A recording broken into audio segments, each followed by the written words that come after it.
O le tapu inga le swafa mamalu o le tātou tua, le ta male alo ma le ngangsa. I nā fia ia i le lii, ma oli o tau e ami o tonu. I nā ala langa ia ma le fia, o tau uma o e ua whamaoni o tau loto. Amen.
Lo Matautu ai,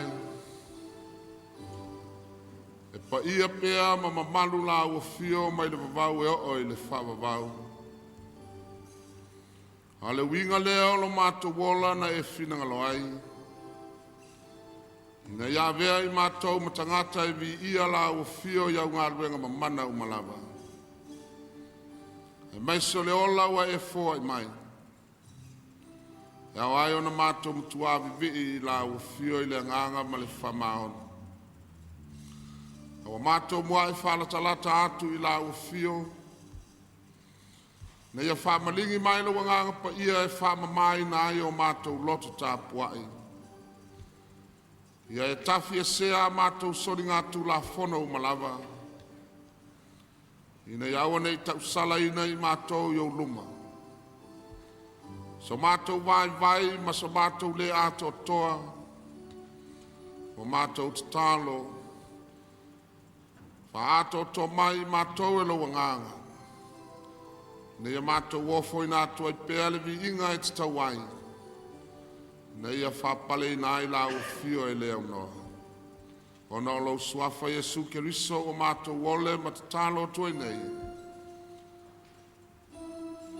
Amen.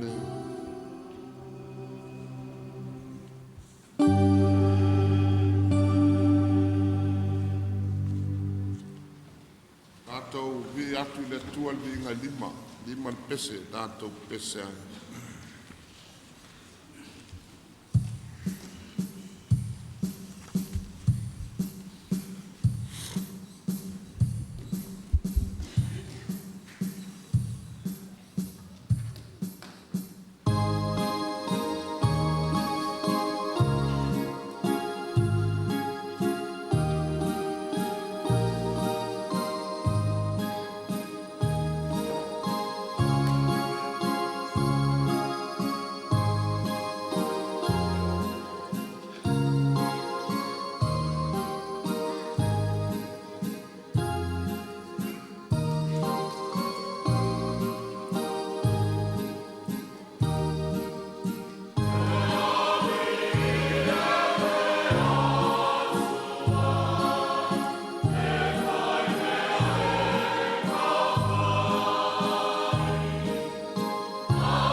whaitawina o le tuspaia. Tusfaitau o le nei tae ao ma le nei aso. O le tusi o kenese o lona mta upu muamua. Kenese o lona mta upu muamua. Tātou te whaitau whaua wai mo le whaupua iwa. Whangata le sifun ma le tolu. Tusi o kenese o lona mta upu muamua. Whaupua iwa o sifun ma le tolu. Tātou te whaitau whaua wai ai. So yo tātou whalongolongo a whetalai mai le tua ala ia nā whiong pa ia. Ua whetalai mai fo i le tua, ia poto i le me tasi o vai lalo le langi, ia i loa fo i le ele mātutu i le ua whapea lava.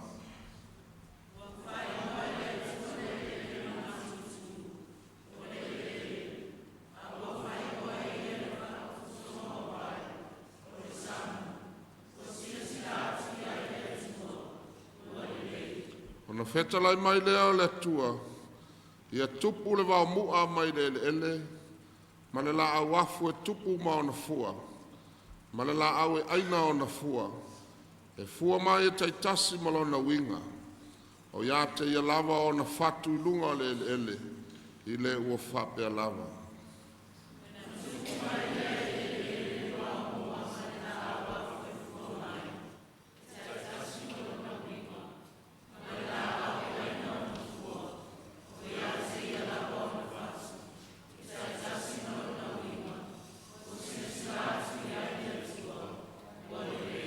Sumal tolu.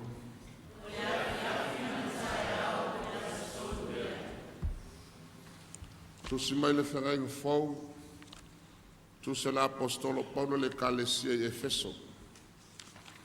Olona mtau kwe lua.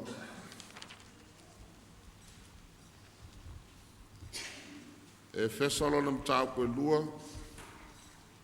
Tātou toi whaitau whia wai man whai po sumal tolu. Whangata le sifuru ma le ono.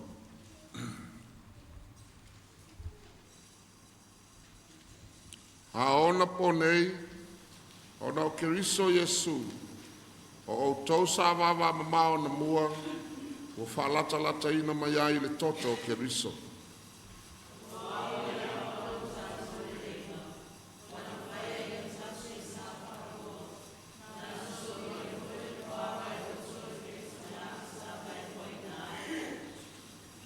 Wawa ia whaumatia fo ilo na lawa tino, le tula fono I polo inga ma whatonunga. Ina ia li liu e ia lava lea to lua ia whai matangata fo e tasi. Ia tupu ai le lenga.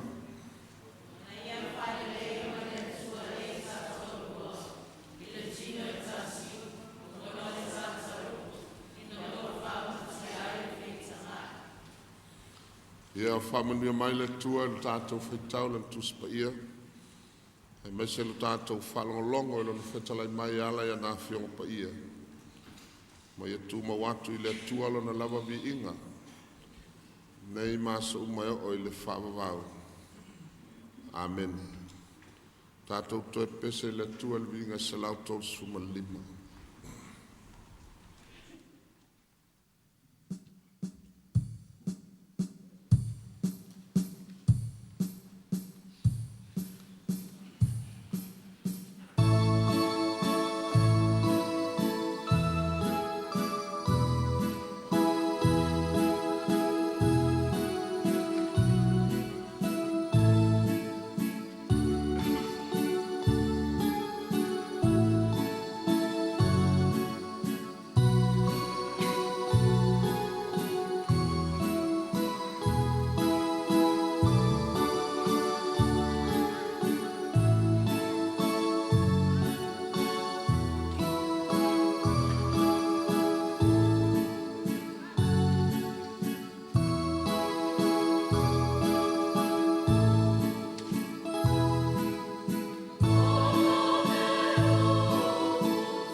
sala tātou luma o le tua le tatalo. Tātou wifo ma tatalo i le tu.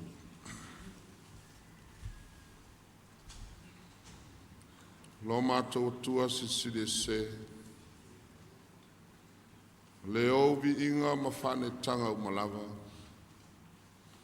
O le mamalu ma le pule ao ao. Whapale ina i pea la ufi. O le ala lea le fia ngungu o si o mātou watunu nei. A wā wata tele au ngā luenga. Wa tele lo walofa ya Samoa. Ile urfafo ma le urfale. Tiu te mawhaiva ma ngā luenga ese. O lau tau singa i te tonu a inga manuu. Ai mai se i te tonu o si o mātou watunuu ma le whainga malo. I o lawa i te tonu o lau e kalesia. O le whatino ina o ngā luenga ma lo lātou wala wina. Ai mai se o mātua ma whanau. O lo tala whaauto i le itu ma le itu o le larolangi. O au whatasi o mātou loto i le ne yaso. Ina iao foi na atu le vi inga e te tawai i la ufio. E ui na mātou langona e le lilo e le lanu. Sa mātou whaftai, o a mātou ngā ruenga e o lawa i lo mātou wola. Pe a mātou mawhau i lo walofa ma lo whamaon. O lo tūtu mau le tau singa o i mātou. Lea i lawa sina se kone o lo mātou wola e te wāwā ma mawai. Alo e la talata mai i a te mātou i o mātou teimi uma. Taimi o le malosi. Ma taimi e whtaiaia i ma pōpua ngā ma mai o le tino. E le ngata i lea o mea i te tupu i lo mātou wola. Ma taimi e o mai ai le whano noa o na malanga le maliu ma le oti. O ia mea uma le ali ie, mātou te fia ofo i nātu ai le vi inga i la ufia. E ala ilo mātou loto whaftai. O wawa e le tu una Samoa i a whano. I mai leia le ali o le lauranga. E ui lawa ino lo pesi mai, ma tui mai whawhita auli o le ola. A wā vea lava la ua fio ma o mātou ta iala ma o mātou tali piponi. E te mua au ma e muri au le wholau ngalo o tunu. Tala manuia ai mea uma o lo mātou whaia. E iai whoia na mātou maua ma le fia le nei asa whau o lo sāpati le manuia. Ina ua toi la ngātou whanga o lo tunu.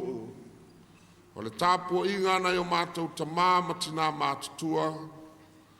Ai mai se lau au whai ngā ruenga. To tōnu le kālesia ma le malo. O e lo whiangai ma tiute ma whaiva. E o mai lava i le nei tai au.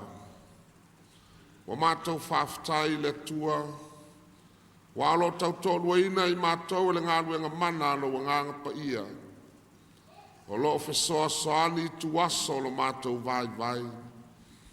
Wha mawhana whana ina i mātou ma whaaloto te tele mai. Pe ao o ina mātou wha vai. O wao lo siu whonga whetalai leo lo langona pea i o mātou loto i teimi uma. E tui mai i a te mātou ma wha manatu mai. I ala tonu e ao na mātou sawa vali ai. Whaftai le tua mo lau tala le lei. Pa wape a mātou whaitau i lau tuspa ia. O lo whamawina ai o fionga pa ia ma lele mai. O mea ao na mātou tau sisi ma ola ai. Ai mai se ai lau whaola tanga tele na sauni ala ia Yesu Keriso. O le tala le lei tu tasi lea mo i mātou ma le larolangi uma. O e o mawhai o na talia ma talitonu i le maliu ti ngāo Yesu Keriso. Ma lona to e so i fua mai. O mātou mtuavi i ai la ua fio. A wae le na o se ola e whai matuu I lato I ma lato o. A o le ola wa umana e tuu iai le whamoe moe. Ina ia mātou mafuta ai pēa ma la u fio I le ola nei. E tau atu I le ola e whamavau. Panga lea le atua wa mātou tatalo le nei tai ao. Ma ai oi ma le loto whamaulalo. Ina wa mātou matua I oe matalitonu. O I mātou o se atunu ang sala. Wa e si la fia o I mātou o tangata ang sala. Ma tangata pā upea ma le se pea I o luma. Ai te fia whaafafonga ina o mātou leo. O le ala leo lo mātou mtuata tino I le nei tai ao. O anga sala I mātou I la ufia. O mātou tau tino le ali ie wa se I mātou I lo tātou vā. Mea uma o mātou whaia wa te e vā ai I la ufia. Te leo taimi wa ngalo ia I mātou la ufia o le atua e soi fua pea. O le atua ia I mea uma o le atua na te si la fia mea uma. Wa mātou whātou ese le ali ie. O na o le tele wa mātou wanga ma mātou mea e whai. O lo o ngalo pea ia te mātou la ufia. Wa mātou whamoe moe lo mātou lava poto ma lo mātou malos. Wa mātou le tapa atu I lo fisoa soani mai. Le ali ie lo mātou tua. Wa mātou whātou ese I la ufia. O na o lo mātou tau kerisiano ina. A wale mawhai o na mātou wola ina le soi fua o keriso. Peo na ia whātai tai mai mo I mātou. O mātou whātou ese le tua. O na wana o whawai o si o mātou o tunuu I la ufio. A wa mātou le mawhai o na ola e tusa malofi na ngalo. Wa mātou wala autama. Ia e whamangalo mai le I whonga Samoa. Ia e whamangalo lo mātou wāo le tasi le isi. A wae ui na tino e tasi I mātou. Ai fe ese ai pea o mātou langona. O lo tu tubu pea misa ma le fe vata wai. O lo iai pea le fe ino ai ma le fe lamata. O lea o mātou tatalo tamau. Ia lofa ma whamangalo I mātou. O mātou tatalo le nei taia.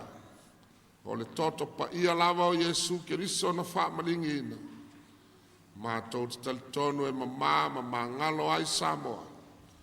Ma I mātou umalava.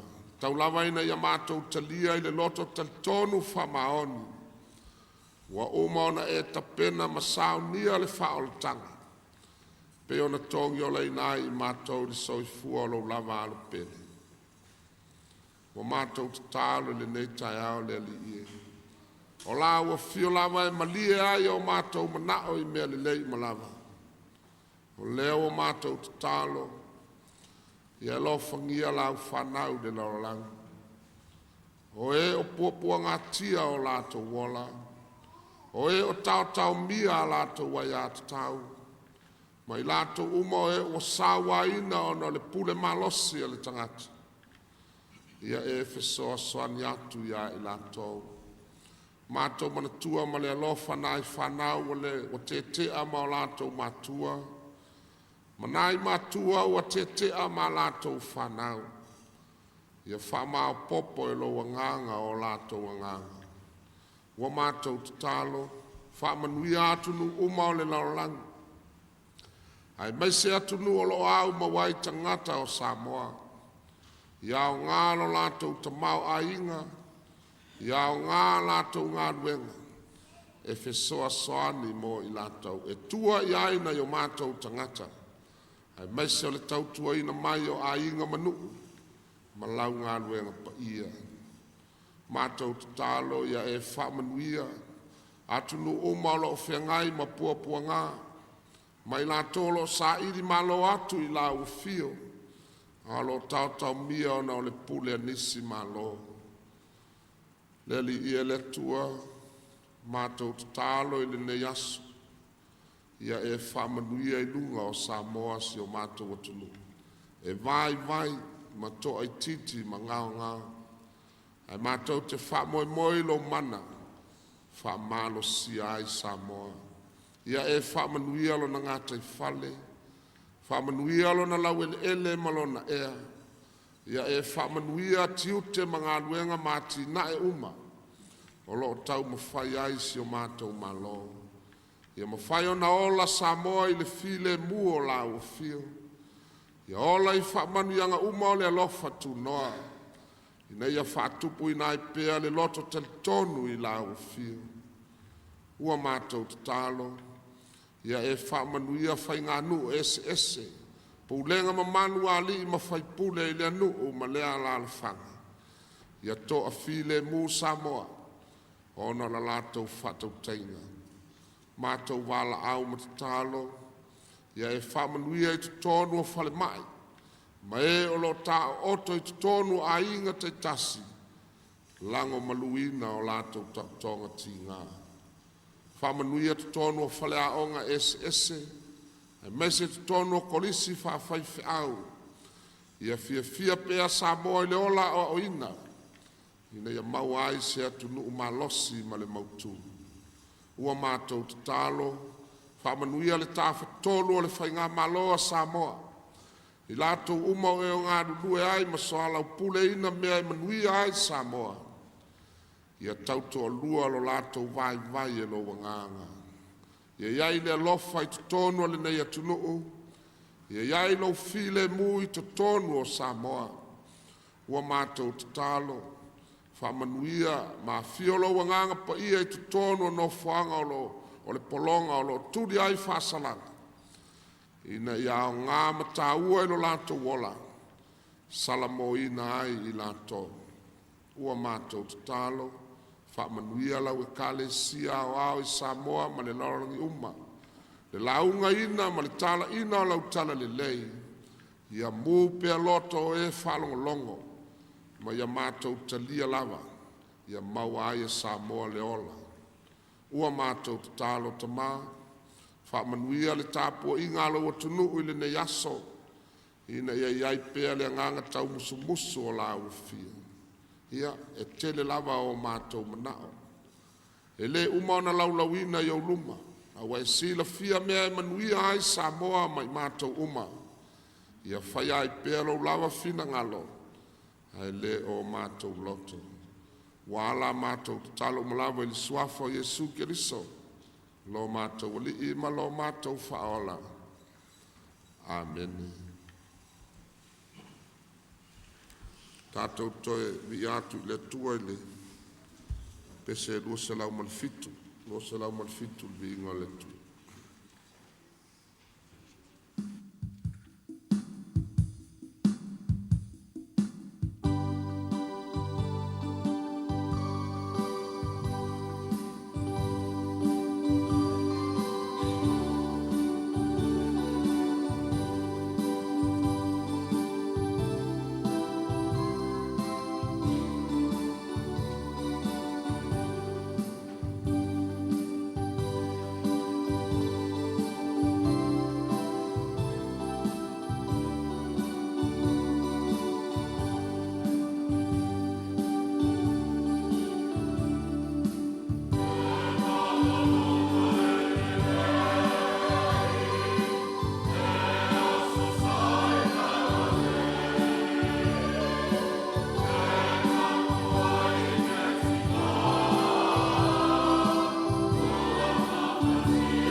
launga le sofa mamalo le tua le tama. Le alo ma le ngang pa ia. Amen. O le foi upo iwa o le tusi o kenese sa faitawina la mawai se matua. E au tu iai ni mawhauwhaunga o le nei taia. O le nei asu. Ua whetalai mai fo i le tua. Ia poto i le me tasi o vai lalo le langi. Ia i loa fo i le ele Matautu. I le ua whape lava. Ua whae ngoa i le tua le ele Matautu o le ele. A ua whae ngoa e ia le whapotpotonga o vai. O le sami. Ua sila atu iai le tua ua le le. O le manatu o lo au tu iai mawhauwhaunga o le nei a sa. Fia ona o le ese senga. Fia ona o le ese senga. Delight in diversity. A le manatu o lo au tu iai le vai a sa le nei. Fai taunga atu spa ia. Fili. Pe whapewhea o na tātou wola i tonu o le whawhanga le tua. Fili pe whapewhea o na tātou wola i tonu o le whawhanga le tua. O le ese senga o le mea na whawhoa e le tua. Ma le ese senga leo lo fio whata waina. O le mafuta fatasi, manonofo fatasi, ai ese i tu ainga. Ese winga, ese ngana, ese lanu, ese anganu. Ese fo i langona. Ai tasi le fa moe atoa. Ina ia maua se mafutanga fifia. Ia o onga o le tusi pa ia, pe ona whamawina le tusi o kenese. O ese senga o mea ia na amata e le atua.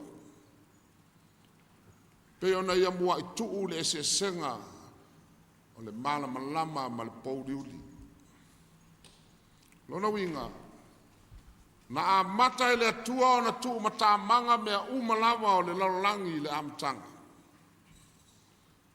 Iona vaenga ese. Pei fo iona iai nei. Le vaenga la o le tala o le whawhanga sa tātou whaitawina. Whetalai le tua. Ia poto i le mea tasi vai lalo le langi. Wa le taimi leo lo ufitia mea umalawa i le vai. O lo tā ape solo vai. E taina ua whapoto mai vai uma i le mea tasi. O i nāna fitoa ai loa ai o lo iai ma le ele Matautu. Sa au fitia ai le vai.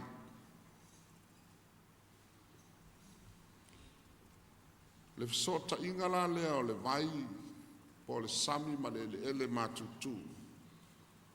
O lo o le winga o le upu ele o lalo.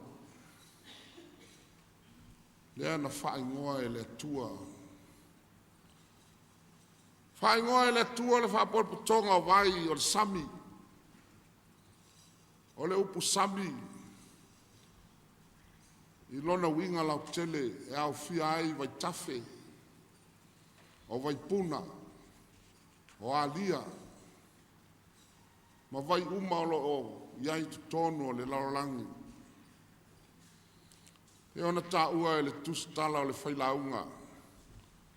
O vai uma ia, e ta tawhea i le sami, ai le tumu ai le sami. Ia, o sila atu le tua, i le ele ma le sami ua le le. Mulmuli ane ona ia whaia leo mea ola ese. E ola i le sami ma le ele. O le tu ese ina la ma le whaingoina e le atua o le sami ma le ele. O le whamanianga lea o la napule ao. I le sami ma le ele ma mea o la uma o iai. Foa ele atua le se senga I tonu le kelope tas. O le larolang. Wa tofu le meola malona sio manga e ola ai. Le au whai ngoina nise o le au sue. O le tau o le Terraquias Club. Po le kelope ele elea. O na o le so tanga o le vai ma le ele. Wa ngā lulu e whaatasi ai le vai ma le ele. Ilo la wha moe tasi. Ina ia au mai ai le ola. O le vaenga o le sami. Po vai ma mea ola uma o iai. E taitasi ma lona winga. E o na whai ai e le atua. Whape nā fo I le ele ma mea ola uma o iai. E taitasi ma lona winga. O lona winga. E ese nā tura o mea ola uma. Ese awala e puipuia lo lato wola. Ma yo lato fili. Ai wila I nei ese senga. Au nā lo ta oto ai le finangalo lofa o le tua. Ina ia ola fia me ola uma I tonu o ia ese senga. Ma ia feso tai le tasi le isi. Ai mese ale mea tāua le nei. Ia ola le mea ola I le whautauta le lei. I tua oi wa uma ona tuu e le atua I lona ola. E fua I lona winga. Na whai ai e le atua. Ia aua nei sosopo le isi mea ola I le isi mea ola. A ia ngalue le mea ola e fua I lona lava natura I tua oi. O le mea wa fasino I ai e le tua. Ai le ngata I lea. E uina ese.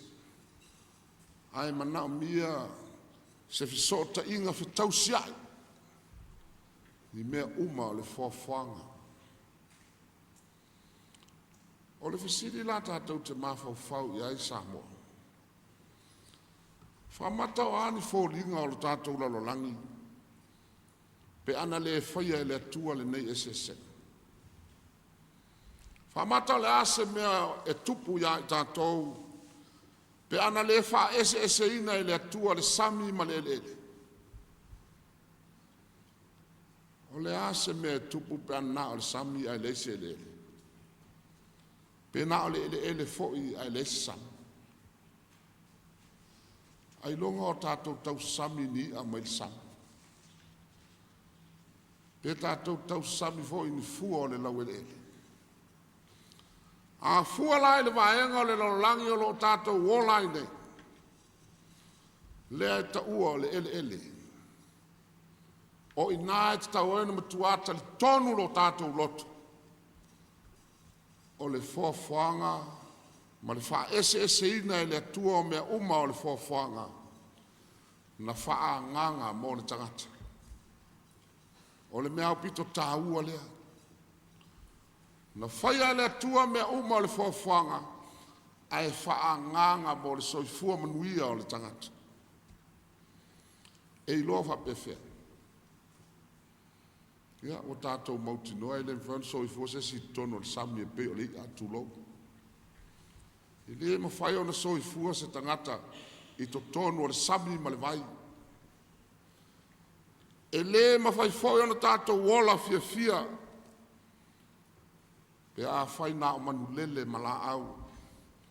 A ele ni a manu ngota. E le maua so tātou fia. Pe a nā o vai a ele ni la au tō. Tātou te a ai. O le mela lea. Samoa e.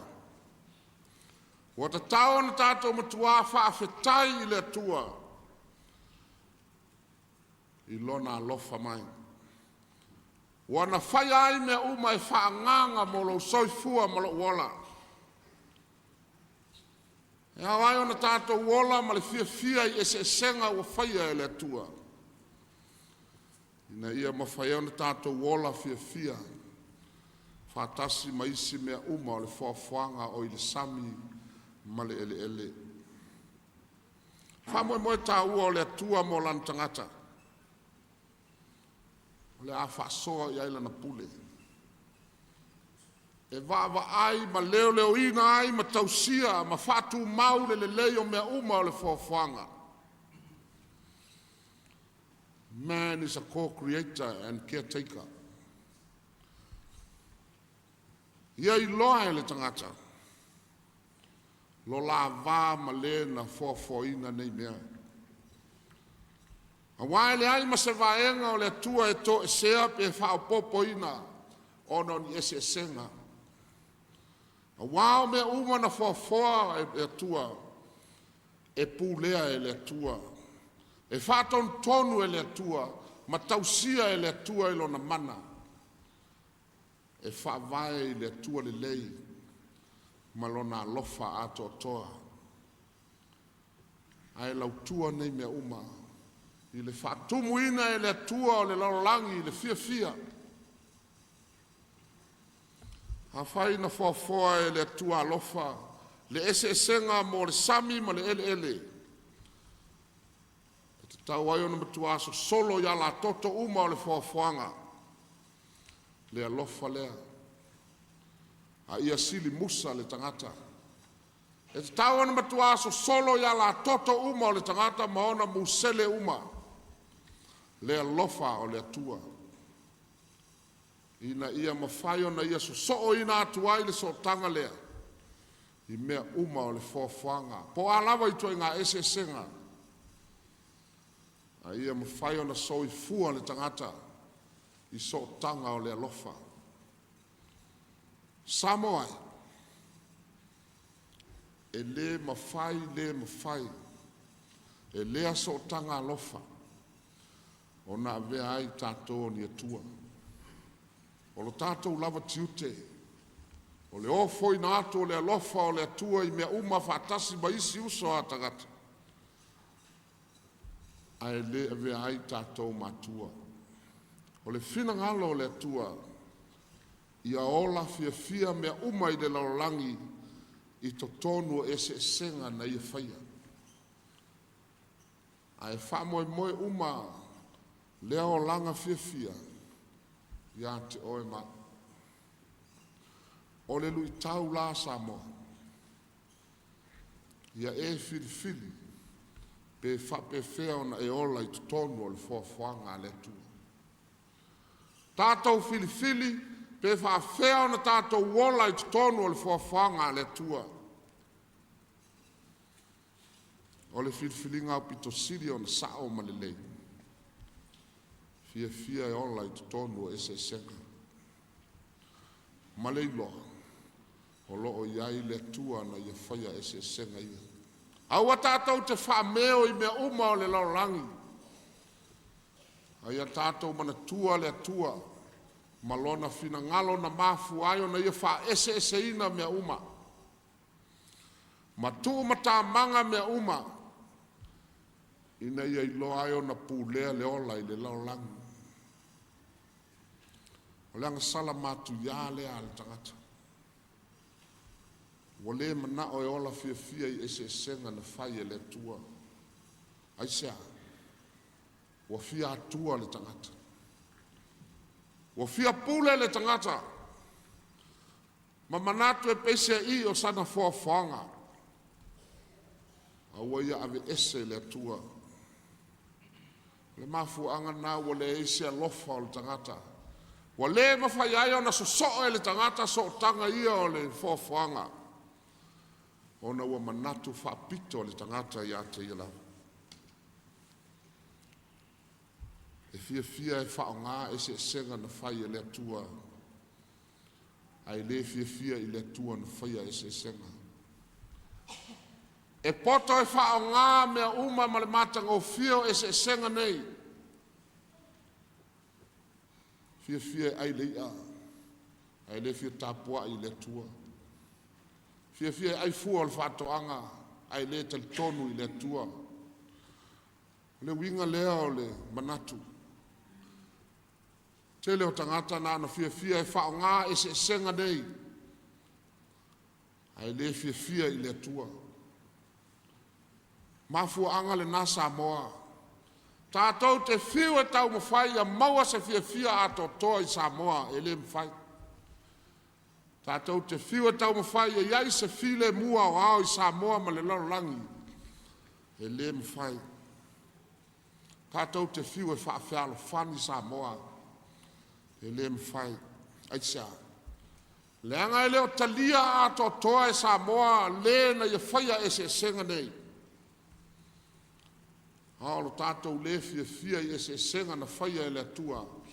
O i nā tonu ale whanau mai ai le manatu whapito. Whanau mai ai le whailonga tangata. O le ola tau whaaleanga. Whawae mai ai whaiunga le ami o tonu. Ma manatu le tō tele o i lātou e sao ai seis. O i lātou e ami o tonu ai ami o le anga isi. Manatu a isi. E se maa sala uma isi. Ai na o ia e poto ai valea uma isi tangata. O winga whaatusa tu saa ia o tangata. E whanau mai lunga o lo lātou lea mana ia o e se senga ia. E leo i loa e le tangata so i fua iai tua oi o na ola.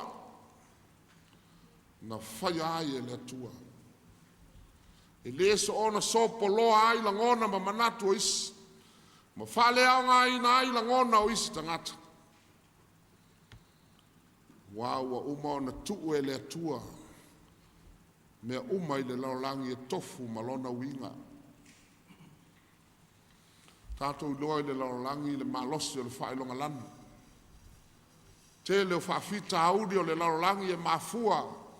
Ona o le mawhai o na talia e tangata. E ola whaatasi tonu e se senga nei. O lanu mangangana manga nuu SS. Lea li unga o le mea. Lea i se fia. Lea i se file mu. Lea i se fealo fanu. Ha o mea ia na whai le fina ngalo alofa o le atua. Ia tutupu mai tutonu o SS nei na i whai. Ia maua le tasi. E ui na SS uma. Me o lo fausi ai se mafutanga. Samoa. O le mea sili o na matavale. E ao na tātou maitawina. Wa lo sili o na maitawina e fafonga o le atua. O le tau ai o lo na suafa i lo whawae. O lo tau ai le suafa o le atua i lo whawae Samoa. Ma le suafa o Yesu Keriso. O lo tau i lo whatua tuanga. O lo whatua tuanga whakerisiano. O lo tau ai ma le suafa o Yesu Keriso le alo le atua.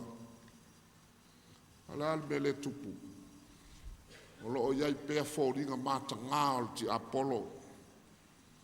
I to tonu o tātou o langa whakerisiano. Le whaingo fie o na whakerisiano ina Samoa. Aisa, ona wa le tāua ia e tātou, le na whaia e se senga o le whawhanga. Mel nāna wha mei la apostolo Paulo le kalesia i Roma, tālo whae. Wa oi ma o ono whatasi mea uma na whaia. Aisa, a wāua whaatoi lalo ina mea uma e le uvale. Ai le o le fina ngalo lea o le atua. Na ia whai aila na whawhanga. O le ola wha maua lunga ma le fia atua o le tangata. Wa i uvale ai mea uma na te whaia. Ai leo le fina ngalo leo le atua. Le alala nao le oi ma ono mea uma. Tau ma whai mai fo iso lātou fia. A ua tape le tangata. O le ala se me tupu. Pe ana tātou wola i pēa i le ana sala. Ana tu mau i pēa lo tātou wola i le nāanga sala. Lea le mea tupu ia e tātou. O le tau ia ia o le sala o le oti. Ai tātou whaafetai le tua ma tātou fia. Tātou te le ola na i tātou i te tono se lalolangi pa ma se lalolangi ang sala. A lalolangi le na tātou fausia. O le lalolangi pa ma lalolangi ang sala na whau le tangata. Ma ia tu ese ai i tangata ma le tua. Ai tātou whaafetai le tua. O lo so i fua whaatasi ai ma le tua. To tonu o tātou puapuanga. To tonu o tātou o langa. O lo so i fua ai ma le tua. O lo ti ngā whaatasi ai ma le tua. O no lo tātou loto ma ma lo tātou le fia whalongo. Samoa. O tātou te whaonga ina le tua pe se Panadol Osteo. Pe se painkiller. Hao in tātou malo losi ma tātou sao loto. O na tātou le mana tua lea o le tua. Hao mai loa mai ma popua ngā teo. Lea li ie. Toi tapa i le tua pe se fuala au. Whate ai ti ngā o le ola. O tātou te whaonga ina whape nā le tua. Tātou te ti ngā whatasi ma le tua. Ma ia mana tua. Wa uma ona toi fō le tua le isi e senga fōu. E ala ilo na alo Yesu Keriso. Le ana whai mei Paulo le ka le se Efeso.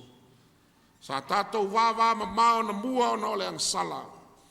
A ua toi wha lata ina mai tātou. E ala i le toto Keriso. Wana toi whaia ia tasi e sa tō lua.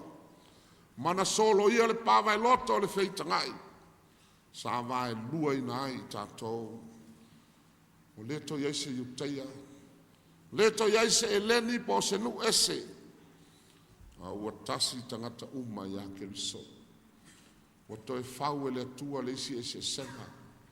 E uina ese lanu mangangana. O anga nu ese. A ua toi whau ina ia tasi tangata uma ia Keriso. Whapenale nganga o le ese senga na amata ai le laurangi. E ese mea uma ai tasi le tua mea uma. Le ua toi susu e mai e le tua le fōwhanga le nā. E ala ia Yesu Keriso. Le olo ta oto i lumanei le lao ai le pine o le nā mea. Le lao ai na tapena e Keriso ina ia o whanga matasi mai ai lau whātua tua. Ina ia wha ngalo ina ai a tātou ang salau malawa. Ma toi talia ai tātou i tonu o le mawhitanga whaatasi mai ia. Ke riso le awala na sao nia i le atua e toi fō ai. Se ese senga mo i tātou le whanau ang sala. Ina ia tāwa vae se ina ai tātou mai le laurangi ang sala. Ina ia tātou wola fia ai. Wa tumu sa moa ma le laurangi i tala o misa ma vai inga. Tala o pulenga le ami o tonu. Tala o sawa ina o tina ma tamata. Tala o le pule le ola ma tala o fuara au whasaina o aisa ma pauta. O matua tumu ai le laurangi ma Samoa. E maua ai so tātou fia i name. Le na o le whanoa noa. Ma le popole, ma le fefe. Ma matua whaina ai lo tātou sio manga mātango fie. Na tā pena e le atua tātou te ola fia ai. Na whaia e le atua e se senga ina ia tātou ola fia. Whaatasi ai ma le tangata i so tanga o le alofa. Ia so ina ai tātou i mea umana i whaia. I so tanga o le alofa. Io e Samoa o le lutau lea mo i tātou. Tātou wola fia i tutonu e se senga o sao nia e le tua ma lo tātou i loa. O lo iai whaatasi ma lo na mana la vea. O a popua ngā o a whaingtā tātou te whitai ai. O le tua o ia o le mano. Tau lawa ina tātou te tonu ma whaatua tua i a te ia. na te pūlea ma whaatonu ina lo tātou wola. Lo tātou lava tiute. Sa moa wa ai le laro langi mātango fia na whai le tua. Lea ua tātou toe tangi nei na ia toe whaasao au. Whaasao ia. Whaasao amu. Whaasao mea uma aisea. Wa leanga uma i le tangata whaaloloto.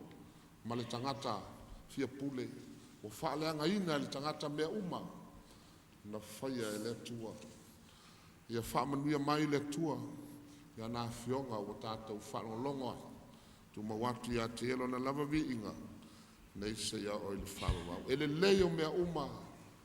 A lea li na ia whaia. O lo tumu ai le lalo. Whaaftai le tua i lo le le. Walu vi inga le tua. Tātou pese ai. Au ai mal tātou whoa.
le talo e hapa ia e le foai, ma le talo whamanui. Le tuae lo mātou te mālo whae, o mātou mōri mau I le tele ma le ana noa I o lo te mau a inga whasoa mai. A me se te mau a inga o lo walofa tu noa o mātou ai ai nei. O mātou foa I atu nisi o lo te mau a inga e whai matau la. Mātou wala au ia e lofa matalia mai. Walo tino pa ia I le lau langia lau I kalesia.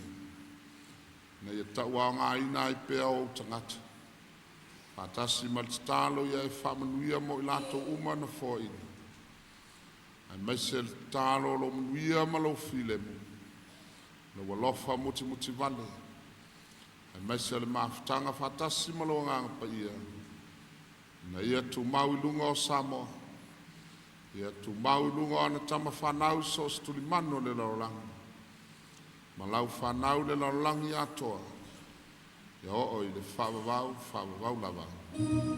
Amen.